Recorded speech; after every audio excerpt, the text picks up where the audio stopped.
وبالمهارة يريد أن يمر حكيم. الله، المباراة الأولى بقناة كلاين وكذلك جيفري شلوب، وهو لأن يكون جراهام بوتر المدرب صاحب تارك ميتشل العائد من الإيقاف، وتنتظر أنصاره.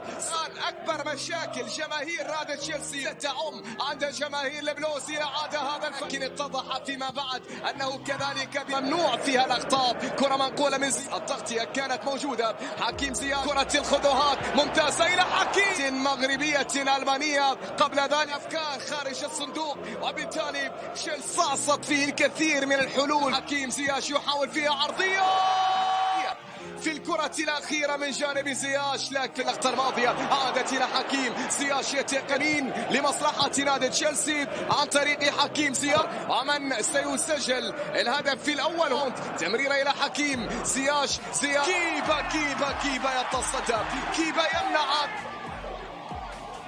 في الكرة الأخيرة لركنية من حكيم زياش، يرسل كرة سلم تشالوبا وتمريرة إلى كرة عن طريق كاي هافرتز. ممتازة الماضية عادت عن طريق حكيم زياش يحط منذ مباريات البوكسينج دايز. الكرة الأخيرة على فريق تشيلسي، هذه زياش يتقدم حكيم زياش والعرضية خطيرة. الكرة لاعب اللي منتظر منه كذلك الحلول، كاد أن يفعلها وكان الحارس فيتيتي يحاول فيها. يتقدم الكرة ما زال كيبا من جديد، بينما هنا زياش ولكن ضاعت. حكيم في فرصة، في كرة كاد الأسد يريد أن يفتح صفحة تشيلسي الذي لم يفوز إلى خطأ. هنا يصفر حكم الإيقاف. يتقدم يحاول فيها زياش يقطعها، يتقدم في اليمين. حكيم عنده كرة، زياش صف النقلة في اليمين، وصلت شالوبا في وسط الملعب. شالوبا إلى حكيم زياش، يرسل كرة إلى يحاول زياش من الطرف الأيمن. زياش طبعا في آخر مباراة زياش عرضية حكيم والرأسية تأتي. الله،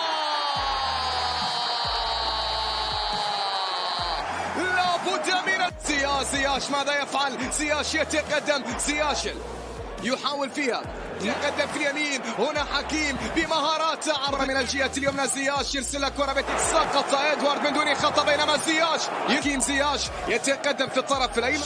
حكيم يتقدم في اليمين. شالوبا في مباراة اليوم حكيم زياش يتحصل على خطأ.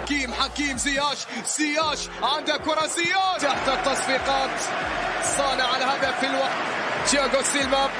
وين